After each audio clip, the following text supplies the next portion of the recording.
बोलो जयकारा बोल मेरे श्री गुरु महाराज की जय।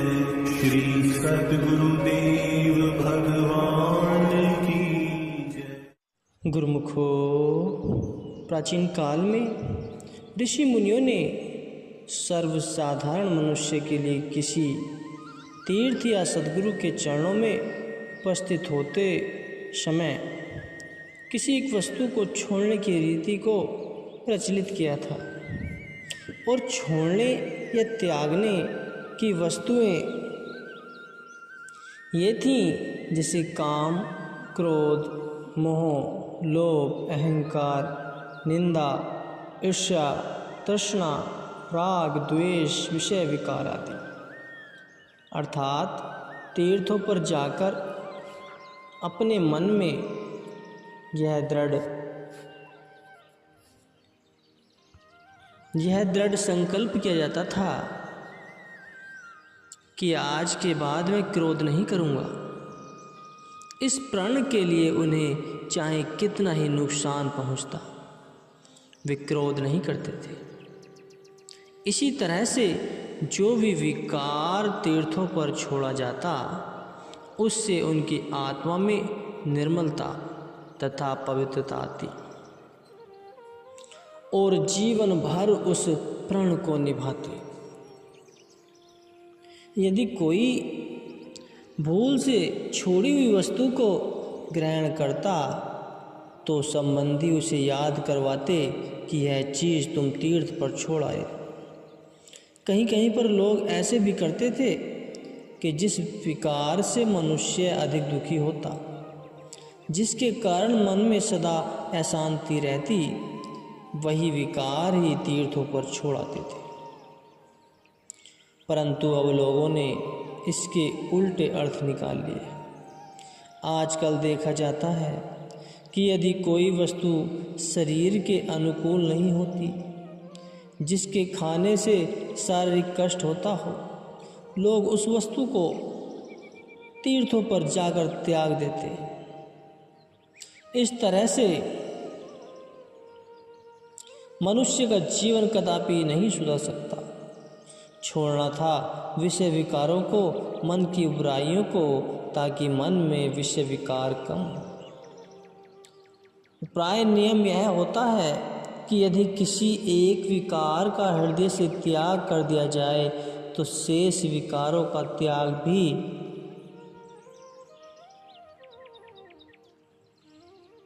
कम हो जाता था और मनुष्य के विकार भजनाभ्यास व सत्संग की ओर सरलता से लगते। आजकल तो केवल प्रथा मात्र ही रह गई, सर्वसाधारण हो। इसके वास्तविक अर्थ का पता ही नहीं कि तीर्थों पर क्या छोड़ना चाहिए। इसलिए संत महापुरुषों ने जो ऊपर त्यागने योग्य विषय विकार बताए हैं, उनका त्याग करना चाहिए। तभी मनुष्य भजन अभ्यास में सुरती लगाकर अपने जीवन को सफल बना सकता है। मनुष्य को 84 लाख योनियों में श्रेष्ठ माना गया है, किंतु यह सर्वश्रेष्ठ और सर्वोत्तम होते हुए भी अज्ञानता के कारण अपने वास्तविक स्वरूप को नहीं पहचानता। काम, क्रोध, लोभ, मोह, अहंकार के घेरे में आकर अपने वास्तविक स्वरूप को भूल गया है और पशु तुल्य कर्म कर रहा है। पशु योनियां केवल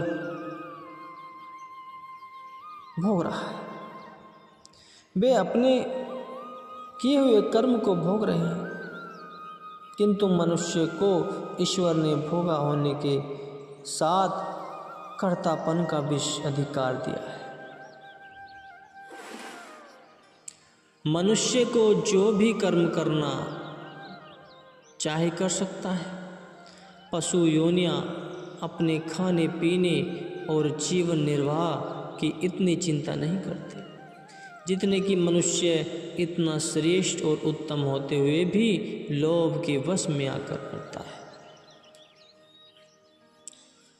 सामान 100 बरस का पल की खबर नहीं। इस क्षणभंगुर जीवन का तो पल भर का भी भरोसा नहीं, किंतु मनुष्य सैकड़ों वर्षों के लिए सामान इकट्ठा करने की चिंता में लगा रहता है। इसी चिंता में अपने असली काम को भूल गया है, जबकि इसके जीवन निर्वाह के साथ सामान कुदरत ने पहले ही पैदा कर दिए। मनुष्य को चाहिए था कि मालिक की बंदगी की फिक्र करता, किंतु दुनिया के झूठे पदार्थों को इकट्ठा करने की फिक्र में यह उस परम पिता परमात्मा को ही भूल गया, जिसने ये सब सामान इसके जीवन निर्वाह हेतु पैदा किए। सत्पुरुष ही जीव को चिताते हैं और जिस काम को करने के लिए यह जन्म मिला है उस लक्ष्य की ओर अग्रसर करते हैं। मनुष्य जन्म की विशेषता और श्रेष्ठता तो तभी है जब मनुष्य भोग योनियों से श्रेष्ठतर कर्म करे, क्योंकि मनुष्य जन्म श्रेष्ठ कर्म करने के लिए ही मिला है। सत्पुरुषों का कथन है कि निंद्रा भोजन भोग भय ये पशु पुरुष समान, नरन ज्ञान निज अधिकता ज्ञान बिना पशु जान। तो शरीर के सुख आराम, इंद्रिय सुख भोग, परिवार का पालन पोषण, नींद और भय,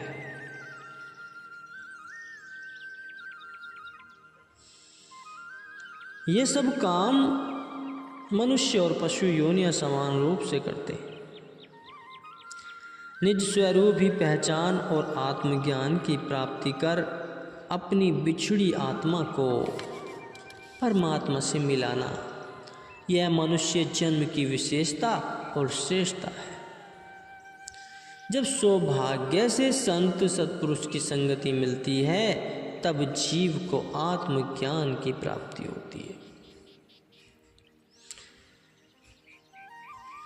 एवं जीव निज स्वरूप की पहचान कर परमात्मा से मिलने का प्रयत्न करता है। यही मनुष्य जीवन का वास्तविक उद्देश्य है। सद्गुरु अपने सेवक को जो उपदेश देकर आचरण के लिए फरमाते हैं वह निश्चय ही उसके लिए लाभदायक होता है। यह ठीक है कि मन इन बातों को पसंद नहीं करता। भजन अभ्यास, सत्संग व सेवा ये मन के विरुद्ध कार्य है, लेकिन सद्गुरु जीव के हित की सोचते हैं। जीव के दिल में जन्म जन्मांतरों से मलिन वासनाओं भरी पड़ी हैं और जीव को इसका ज्ञान नहीं है।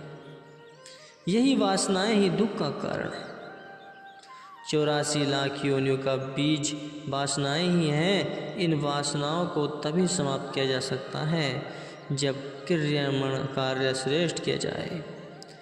सद्गुरु ही जीव से निष्काम कर्म करा सकते हैं और वासनाओं के बीज को समाप्त कर सकते हैं। जिस प्रकार कोई भी अनाज आग की भट्टी में भून दिया जाए